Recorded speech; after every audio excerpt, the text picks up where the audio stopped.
dari Universitas Terbuka Medan. Kalau bukan apalagi nih namanya podcast Jumpa Tengah.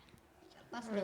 Di tas ya. Oke, ya hari ini kita kedatangan tamu spesial nih. Pakar hukum muda Sumatera Utara ya, masih muda, cantik, single lagi, sekalian promosi ini. Bagus. Halo Cynthia. Halo Kak Eka. Gimana kabarnya? Baik, luar biasa. Kak Baik, Eka apa kabar? Makasih banyak ya, padat aktivitas bersedia hadir di Universitas Terbuka Medan ya. Senang sekali nih hadir di UT hari ini. UT keren. Iya, kebetulan kita mahasiswa hukum kita banyak loh nih peminatnya Kak Cynthia.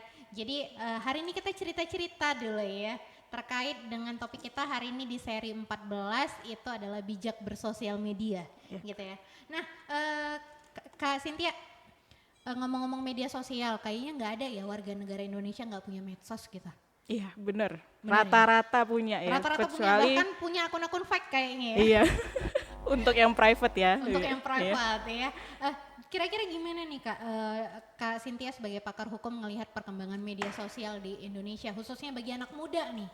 Gitu. Nah kalau media sosial tentunya bagi anak muda itu tergantung kita untuk menggunakannya itu mau lebih banyak sisi positifnya atau negatifnya. Tentunya milenial sekarang udah jauh lebih dimudahkan dengan adanya sosial media. Kalau dulu mungkin orang tua kita atau yang lebih tua kakek nenek kita misalnya, kalau pas sekolah nyari bahan itu harus ke perpus. Kalau sekarang kan banyak e-book dan lain sebagainya. Tentu kalau kita buat tugas akan lebih mudah dibandingkan yang zaman dulu gitu ya.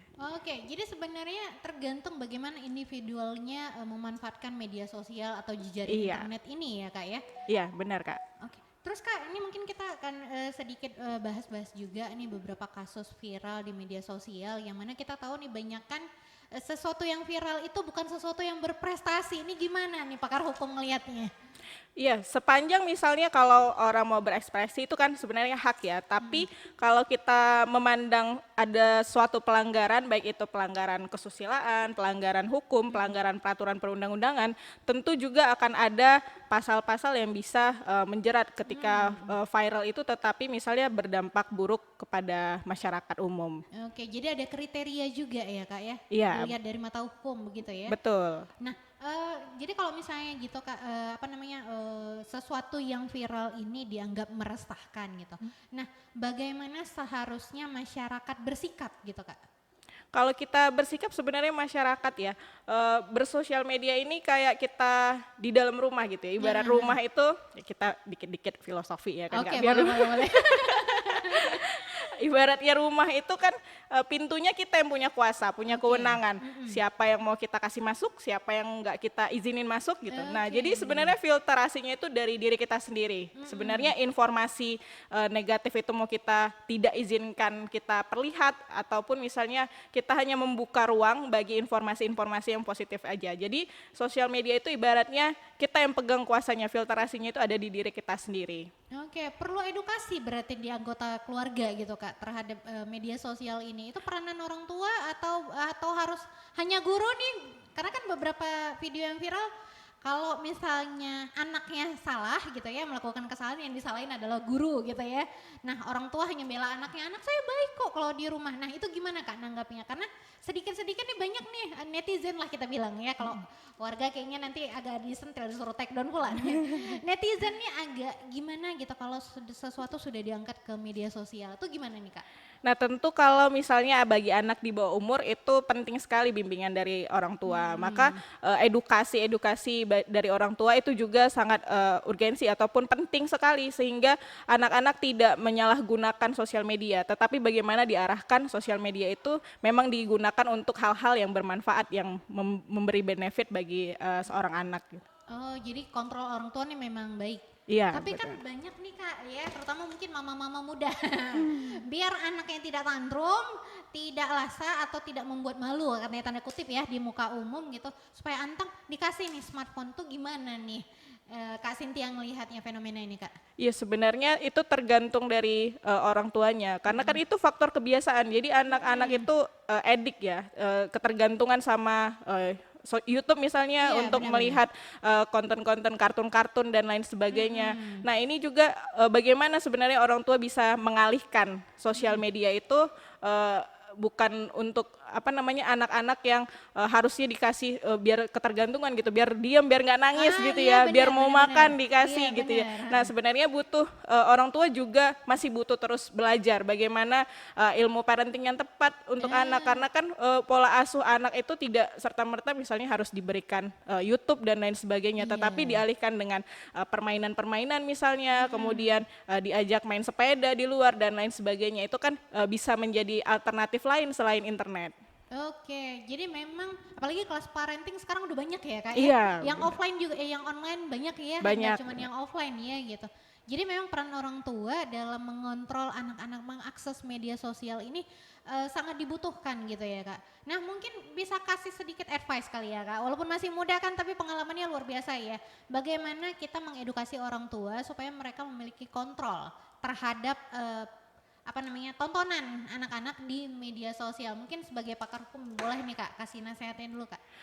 Kalau untuk seluruh orang tua ketika misalnya mau lebih aware terhadap anak-anaknya, konsumsi apa saja yang ditonton oleh anak-anaknya, saya pernah lihat ada semacam misalnya untuk memblok gitu ya, misalnya anak-anak nonton tapi hanya bisa untuk tontonan yang di usianya gitu, jadi tidak bisa lebih dari apa yang harusnya ia tonton. Jadi sebenarnya banyak akses-akses ataupun orang tua harus bijak ya, sebagaimana tema kita hari ini ya, bijak bersosial media itu bukan hanya untuk orang tua aja, tetapi untuk anak juga dibutuhkan peran orang tua itu sendiri, sehingga orang tua butuh terus belajar dan belajar sehingga anak tidak mengkonsumsi apa yang tidak seharusnya. Jadi konsumsi yang sehat itu bukan cuma makanan ya kak ya, tetapi juga mengingat dinamika perkembangan saat ini ya, kita juga nggak bisa terlepas dari yang namanya internet dan lain sebagainya gitu ya, sosial media dan seterusnya. Tetapi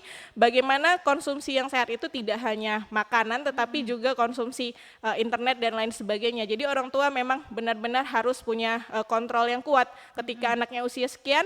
Ini yang harus diketahui. Atau misalnya ketika anaknya sudah beranjak remaja gitu ya, sudah mulai punya hak pilih karena tahun depan juga kan hak pemilu. Bicara juga gitu ya. Hak bicara. Nah, jadi jangan sampai misalnya ada anak-anak yang terpancing karena misalnya baru pertama kali nyoblos, misalnya kayak hal dia nyoblos itu dia videoin. Nah, itu sebenarnya pidana loh, Kak. Dan, gitu ya. Iya, jadi nggak boleh kalau kita mencoblos. Informasi penting menjelang pemilu nih ya. Iya, benar, menjelang pemilu. Kan itu kan pakai sosial media, dia posting di Instagram buat bumerang dan lain sebagainya. Wah, nyoblos kalau misalnya jarinya yang di tinta itu nggak masalah, tapi waktu dia nyoblos itu di kelihatan kertas pilihannya. Iya, itu pidana justru. Jadi makanya kita harus bijak bersosial media. Itu butuh edukasi dari orang tua. Misalnya anaknya itu first time untuk nyoblos, jadi harus benar-benar diperhatikan sampai hal yang sedemikian rupa, diberikan edukasi bahwasannya misalnya tontonan anak-anaknya itu harus apa yang seharusnya. Dia menggunakan sosial media itu hanya untuk mengerjakan makalah, tugas dan lain sebagainya. Jadi ini tadi penting banget nih ya Kak, baru tahu juga loh kalau ternyata ketika kita melaksanakan hak kita sebagai warga negara, memilih pimpinan yang kita inginkan memimpin Indonesia gitulah kita bilang ya, termasuk yang untuk wilayah Sumatera Utara, hal yang terjadi di balik bilik itu tidak boleh di-share karena jatuhnya pidana. Benar. Gitu. Wah ini informasi yang penting, nggak salah kita dong menerjunkan langsung pakar hukum muda Sumatera Utara nih ya dengan segudang prestasi. Ntar kita spill juga boleh CV-nya ya. Boleh. Oke Kak, itu tadi jadi memang kontrol orang tua itu dibutuhkan supaya anak-anak memiliki pemahaman dan juga mengetahui mana yang boleh, mana yang tidak dalam hal penggunaan media sosial. Kira-kira gitu ya Kak ya. Benar. Jadi kalau misalnya nih orang tua, kita banyak nih lihat jadinya arahnya ke parenting juga nih ya karena udah ketika melihat nih lingkup sosialnya anak umur 2 tahun, 3 tahun dikasih gadget gitu ya. Nah, saya kan juga seorang ibu ya. Anak saya nggak saya kasih gadget gitu. Oh nggak bisa, itu udah zamannya gitu kan. Nanti ketinggalan zaman. Nah itu nilainya gimana tuh Kak Cynthia tuh? Ya sebenarnya tergantung dari pola pikir orang tuanya juga kan ya Kak ya. Jadi gimana mau mengarahkan si anak tadi, kalau nggak mau anaknya adiktif sama YouTube misalnya dan lain sebagainya, ya harus dari sekarang. Kalau dia nggak kenal gimana dia mau candu gitu kan. Ibaratnya tuh kayak makan permen gulali dan lain sebagainya. Kalau dia nggak pernah ngerasain permen itu, tuh mungkin kalau di apa namanya, Disadari juga. iya nggak suka gitu kan ya. Jadi Oke. harus tergantung dari mindset orang tuanya juga.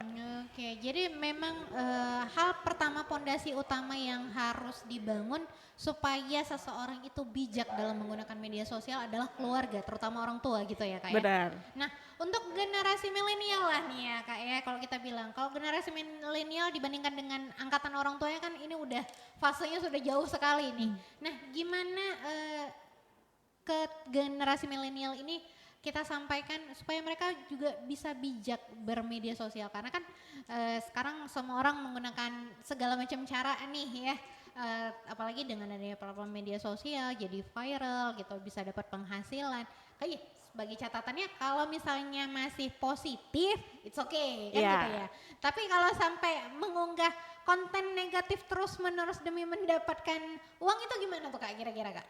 Nah, mendapatkan views gitu ya. Nah, itu kan untung di dia tapi rugi di orang lain. Benar. Nah, kapan misalnya seseorang dikatakan tidak bijak gitu ya. Nah, sesuai tema kita hari ini kan bijak bersosial media. Bijak itu kan kalau menurut KBBI orang yang menggunakan akal budinya. Berarti kan kita tuh diamanahkan sama Tuhan itu akal yang membedakan manusia dengan hewan, tumbuhan gitu ya. Ya, karena kita punya akal. Akal itu yang menjadi filterasi. Kita dapat membedakan mana yang benar, mana yang salah. Nah, harusnya orang tadi itu berpikir ketika dia mau dapat view buat konten yang viral gitu ya, dikonsumsi banyak orang, tapi kan dia yang untung, dia yang dapat duit, tapi orang lain dapat impact buruknya, misalnya orang bakal terpengaruh gitu ya dan lain sebagainya. Nah ini sebenarnya yang juga nggak boleh, sehingga itu hal-hal yang harus dihindari bagi seorang content creator, sehingga kontennya itu ya harus bermanfaat tapi tetap bisa dilihat banyak orang. Apakah ada ancaman pidananya bagi mereka yang konten kreator negatif mungkin yang bisa mungkin mengakibatkan keresahan di masyarakat mungkin Kak Cynthia? Nah ini dia, tentu kalau dalam hal ini kalau yang meresahkan itu adalah orang yang dirugikan langsung, tentu dia bisa melaporkan konten dari yang dibuat oleh seorang content creator yang kontennya itu bernilai negatif. Nah ini juga selain itu ada hal yang perlu kita cermati dari Undang-Undang ITE. UU ITE itu ada yang di fenomenal kita kenal itu dengan pasal karet. Pasal karet. Ya. Jadi gimana tuh Kak? fleksibel sekali Kak pasal karet itu, sehingga kalau kita misalnya di WA ada forwarded gitu ya, meneruskan pesan, atau di Facebook membagikan ulang gitu ya, bagikan postingan orang.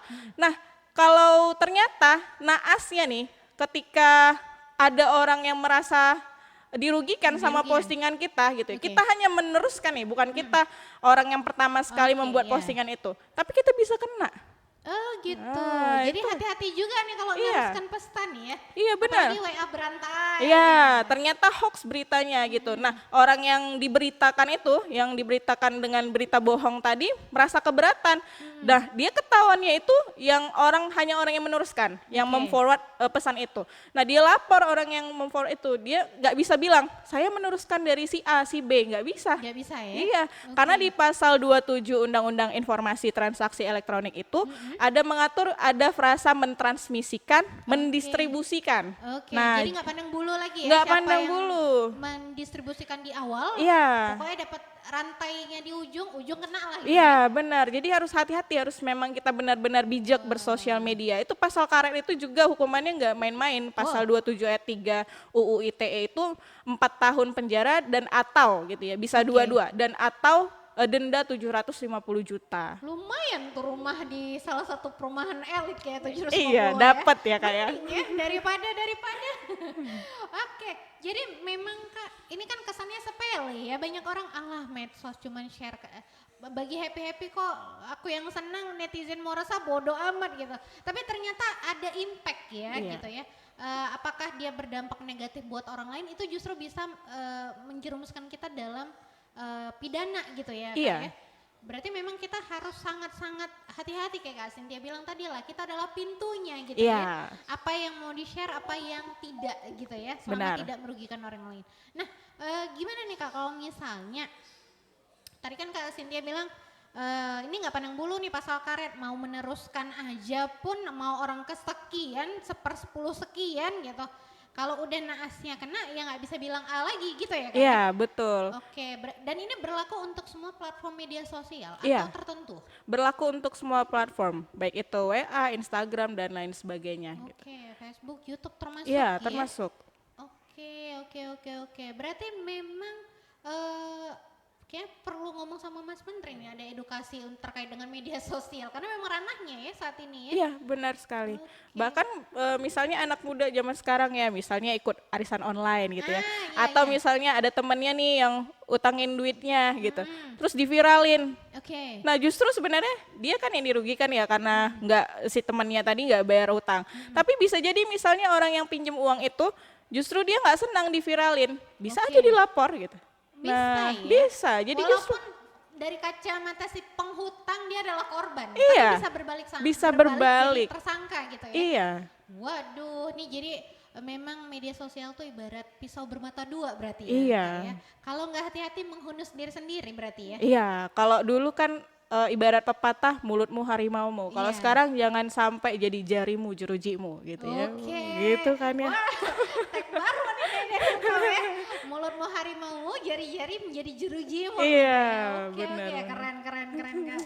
Jadi memang kita aja lah ya kita masuk generasi apa nih Kak Sin? Gen Z kayaknya Gen kayak Z masih ya, ya, masih lah ya. masih Gen Z ya. Masih. Nah, Walaupun di ujung-ujung nih ya, umurnya. Gen Z ini kan peralihan antara generasi milenial dengan generasi Y ya, Iya. ya gitu. Berarti kan pintu masuknya dunia digital ini adanya di generasi Z ya kan? Iya. Sebelum masuk fase ke milenial. Artinya kita nih yang angkatan mungkin 80-an, 90-an sampai 2000 awal gitu ya.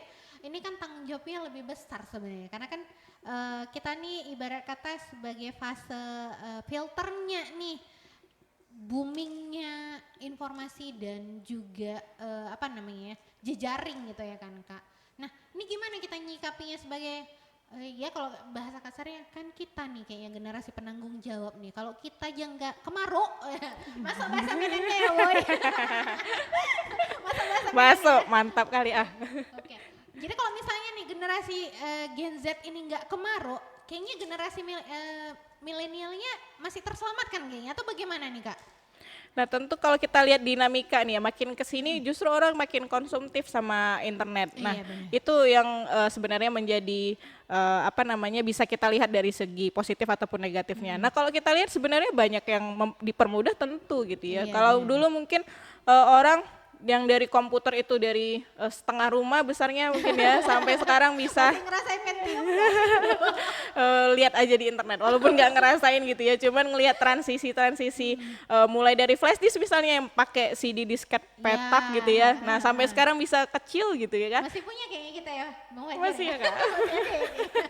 nah dulu sih dia pernah lihat tuh punya mama zaman kuliah katanya gitu jadi kalau sekali pakai kalau rusak udah hilang semua Wassalam gitu ya gitu wassalam ya. ya nah itu perkembangan yang seperti itu sebenarnya banyak kemudahan yang kita dapatkan dari perkembangan di era digital sekarang ini. Tapi itu kembali lagi ke kita bagaimana kita memfilter itu apalagi terutama nih Gen Z harus benar-benar tahu misalnya karena kan ada asas ya setiap orang itu dianggap tahu hukum. Oke, Nah, benar. karena setiap peraturan perundang-undangan itu kan diberitakan di lembaran negara. Jadi kita harus setidaknya paham lah kulit-kulitnya. Oh, kalau ini nggak boleh, kalau ini boleh gitu. Nah, Oke. kembali lagi kan, artinya kita bijak bersosial media itu kita menggunakan logika kita, akal kita. Ini kira-kira nih kalau diposting nih. Oh ini mengandung unsur pidana, oh ini kalau diposting, oh ini enggak gitu. Nah jadi harus kita yang bijak menggunakan sosial media itu. Jangan apa-apa misalnya Gen Z nih zaman sekarang biar viral buat suatu yang hype lah. Biar buat followers naik. Iya, biar views banyak Oke, gitu ya. Biar banyak yang kasih stiker gitu ya Oke, dan lain iya, sebagainya. Nah, itu biar di endorse dan lain sebagainya. Nah, jadi harus bisa kita itu menciptakan konten-konten yang tidak mengundang hal-hal negatif. Nah, masalahnya juga kenapa gitu ya? Nah, itu pertanyaan besar. kenapa? Kenapa yang dikonsumsi negatif itu justru lebih Banyak yang nonton. Nah, itu kan berarti memang masyarakat itu interestnya sama hal-hal yang tidak biasa gitu ya. Benar. Nah, ini yang sebenarnya menjadi perhatian kita bagaimana sulitnya mengkonstruksi etika bersosial media. Oke, Nah, iya benar-benar. itu yang menjadi masalah, mengkonstruksi etika kalau misalnya di dalam kehidupan sehari-hari, misalnya kalau melanggar norma agama, susila gitu ya, dan Iya benar. kesopanan, kita tahu gitu. Nah, kalau di sosial media ini kan di dunia maya, dunia yang tidak nyata. Bahkan misalnya kalau dulu orang surat-suratan dari pos, kalau sekarang Iya. dari WA, video call dan lain sebagainya gitu Nggak ya, bisa ngerasain langsung. email ya? Email belum? Belum ya? Oh pernah ya kak? Kapan kita pakai email? Oh gitu. Sebelum setelah surat-suratan ya yang fisik, pakai Heeh. email dulu, Oh. baru sekarang medsos ya, message gitu Oh, kan, gitu baru ya. WA gitu. Wah. Ada fase yang ketinggalan. Ada pasti email ya. lanjut, Nah Kak. itu jadi harusnya kita bagaimana untuk mencermati hal itu agar bisa kita nikmati dari segi positifnya, bukan dari yang negatifnya. Itu yang menjadi perhatian untuk Gen Z. Jadi itu yang benar-benar harus menjadi perhatian kita bersama. Bagaimana juga para user lah kita bilang ya, pengguna sosial media, bukan hanya mereka yang maker, pembuat konten creator. Nah, user juga harus bijak nih. Iya benar. Nah, jadi jangan misalnya yang ditonton yang negatif. Berarti kan kalau banyak yang tonton, yang konten creator tadi, as maker, dia seneng buat lagi gitu. Ini nambah nih, Iya. pundi-pundi lagi kan. Iya. Jadi, Kenapa gitu ya kan? Balik lagi pertanyaan pertanyaannya. besar ya, Iya. kayaknya penelitian dibuat penelitian juga nggak dapet jawabannya. Iya. Benar. Perkara sensasi, perkara selera. Iya. Kenapa selera masyarakat senengnya tuh yang konten negatif? Iya. Nah, itu kan kembali lagi ke pola pikir masyarakat dan bagaimana masyarakat harusnya memahami nih etika bersosial media. Sehingga etika bersosial media itu yang tadi kita balik lagi bahas, sosial media ini kan dunia maya yang kita tidak bisa bersentuhan fisik gitu ya. Maya artinya absurd dan lain sebagainya. Nah, berbeda kalau dengan di dunia yang sebenar-benarnya gitu ya. Kalau kita mau kasih punishment gitu ya, bisa langsung gitu ya, bisa ketahuan gitu. Nah, kalau ini kan enggak. Jadi bagaimana Elon Musk sendiri sebenarnya founder ataupun CEO dari Twitter menyatakan bahwasannya bagaimana membuat regulasi di dalam sosial media itulah hal yang paling urgensi sebenarnya, katanya begitu. Walaupun misalnya Indonesia kita di Undang-Undang Dasar secara regulasi memiliki jaminan konstitusional di pasal 28F, setiap orang itu punya hak atas akses informasi dari saluran yang tersedia gitu ya. Kemudian ada Undang-Undang ITE, bahkan yang terbaru kita punya Undang-Undang PDP, Undang-Undang Perlindungan Data Pribadi. Nah, walaupun kita punya nih regulasi yang mapan untuk itu, tetapi bagaimana misalnya juga dalam hukum itu ada namanya legal system hukum. Jadi menurut Lawrence Friedman, legal system itu ada legal structure, legal substance, dan legal culture. Wah, udah kuliah langsung nih kita nih. Enggak apa-apa, lanjut Kak, seru nih. Seru. Nah, jadi legal structure ataupun struktur hukum ini aparat kepolisian misalnya, kemudian jaksa, hakim dan lain sebagainya. Kemudian ada legal substance, substansi hukum. Itu tadi peraturan perundang-undangannya, mulai dari undang-undang dasar, undang-undang, peraturan pemerintah, Permenkominfo misalnya dan seterusnya. Sampai Perpres juga masuk ya? Iya, masuk. Sampai perda bahkan kalau ada. Iya. Nah, kemudian setelah itu yang ketiga ada legal culture ataupun budaya hukum. Nah, kata Friedman, mana sih sebenarnya yang penting dari ketiga ini?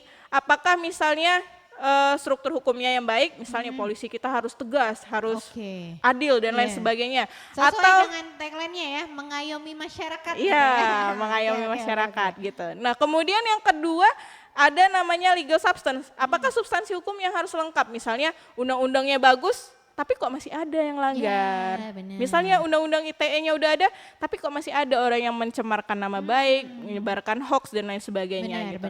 Kemudian yang ketiga ada budaya hukum. Nah, kata Friedman, kita nggak butuh polisi yang baik, kita nggak butuh hukum yang sempurna kalau budaya hukum kita baik, katanya. Nah, jadi sebenarnya jawabannya kembali lagi ke budaya, legal culture-nya kita, seperti apa beretika di sosial media ini. Kita sebenarnya punya hukum nggak usah mesti lengkap, punya aparat nggak mesti bekerja keras gitu ya. Kalau kita punya budaya hukum dan juga legal awareness yang baik gitu, punya kesadaran yang tinggi untuk tidak memberikan impact ataupun berupa kerugian terhadap orang lain. Jadi memang ini mau dibuat peraturan sekencang apapun, kalau bahasa Medan peraturan tuh dibuat untuk dilanggar katanya kan. Adalah peraturan tulis, adalah peraturan apa cemana gitu kan. Dasar hukumnya sepengetahuan jelas undang-undang, apalagi dengan keterbukaan informasi publik, semua yang namanya peraturan perundang-undangan, undang-undang itu kan semua sudah bisa diakses. Iya. Enggak harus datang ke kejaksaan ataupun ke pengadilan atau ke kantor polisi untuk tahu, Pak, kalau saya buat ini undang-undangnya kena pasal berapa, nggak harus gitu ya. Iya, betul. Nah, Tinggal cari aja di Google. Misalnya pasal pencemaran nama baik, munculnya Iya. itu dari KUHP, Undang-Undang ITE, iya, gitu pasal kan. penistaan agama. Iya, Pasal misalnya apa namanya berita perbuatan bohong. tidak menyenangkan. Nah, Iya, itu kan deskripsi perbuatan tidak menyenangkan tuh banyak ya, benar. Cynthia ya. Iya, Nah, jadi memang edukasi hukum kepada masyarakat ini sangat-sangat penting ya kak ya. iya. Oke. Jadi memang kita nggak salah dong ngundang ya. Ini disampaikan dengan bahasa yang sangat lugas dan juga sangat kekinian ya. Kayaknya bisa dipahami oleh seluruh lapisan masyarakat nih. Mungkin yang udah nonton, nanti kita juga punya rekaman ulangnya di channel YouTube dan juga Instagram kita nanti Kak Cynthia, mudah-mudahan bermanfaat sekali ya. Kak Cynthia, mungkin sebelum kita ke closing nih saya agak-agak apa namanya ya? Baru baca tadi ya, agak ketinggalan informasi juga. Nih gimana nih dengan perkembangan AI saat ini gitu? Apakah dari sebagai pemerhati hukum nih ya, apakah mungkin ada pasal-pasal yang bisa jadi bukan karet lagi ya, apa namanya? Agak jadi rempang nih gara-gara ada AI ya.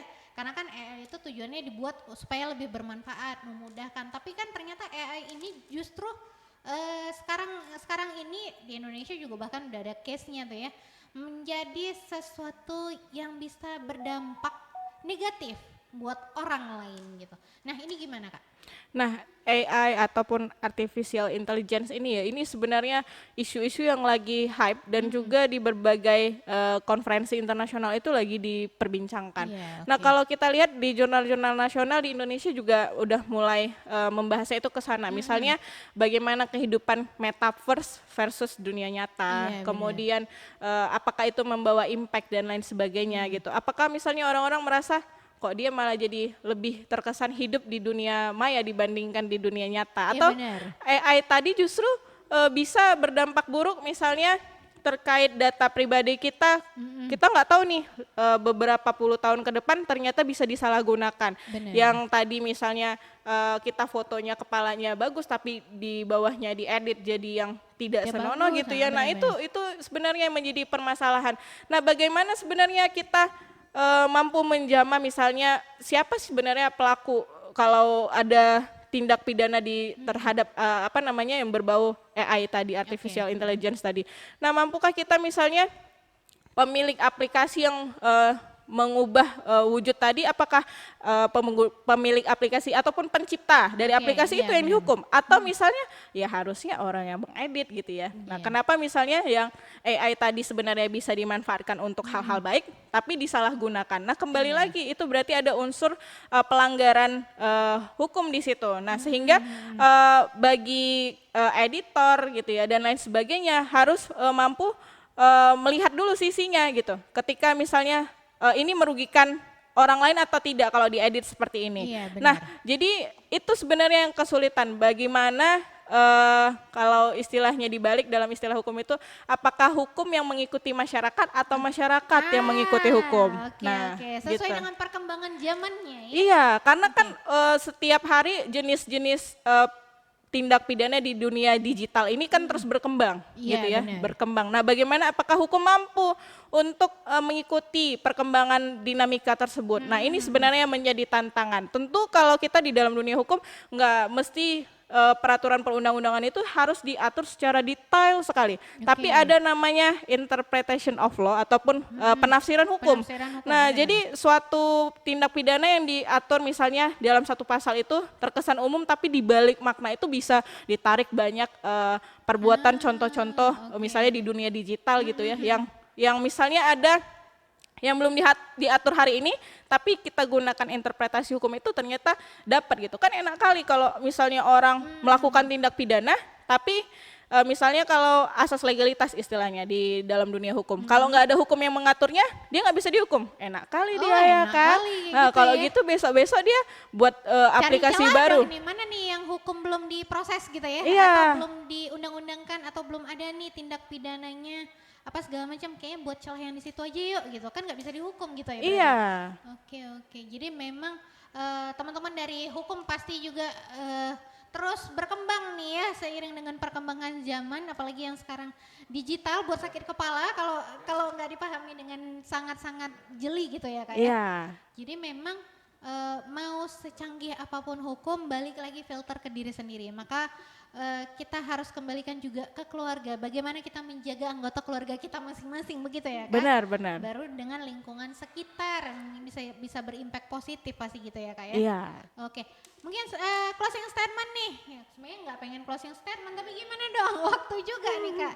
Tapi mungkin kalau misalnya next kita undang boleh nih ya Kak ya? Boleh, sangat boleh Kak. Sangat boleh ya. Oke, Kak Cynthia, mungkin terkait dengan tema kita hari ini, bijak bersosial media. Silahkan closing statement Kak Cynthia. Oke, jadi closing statement pada hari ini, jadikanlah media sosial sebagai wadah berekspresi dan memperoleh informasi, dan hamparan etika harus menjadi sandaran untuk bijak bersosial media. Be a smart social media user. Oke, be smart, a social media user Ya. ya. Jadi bukan cuma sebagai consumer tapi sebagai user gitu ya. Ya, betul. Oke. Kak Cynthia, thank you so much. Ya, terima sudah kasih datang juga. ke UT ya. Mudah-mudahan Dengan nggak senang kapok hati. ya. Enggak dong. Terus berkarya pastinya ya. Siap. Kita nantikan karya Kak Cynthia berikutnya, dan kita janji insya Allah akan kita undang kembali di podcast kita di UT Medan. Baik. Beserta kegiatan yang lain mungkin ya Kak. Dengan Cynthia. senang hati. Sehat selalu Kak Cynthia. Oke, Amin, sahabat amin. UT dimanapun Anda berada, nggak berasa nih ya kita kalau udah podcast ngundang narasumber yang luar biasa, apalagi muda, berbakat, bertalenta, karyanya banyak, bisa langsung search aja di Google ya, Cynthia Hadita SHMH, kandidat doktor ya. Ini hari ini sangat banyak ilmu yang kita dapat, mudah-mudahan bermanfaat ya buat sahabat UT dimanapun berada. Jangan lupa saksikan terus podcast UT Medan Jumpa Tengah di sesi berikutnya, karena kita akan selalu menghadirkan update informasi terbaru, baik seputar universitas terbuka maupun hal-hal yang sedang hits di masyarakat. Saya Eka Efrija mewakili panitia yang bertugas pada hari ini pamit undur diri. Assalamualaikum warahmatullahi wabarakatuh. Bye-bye. Bye-bye.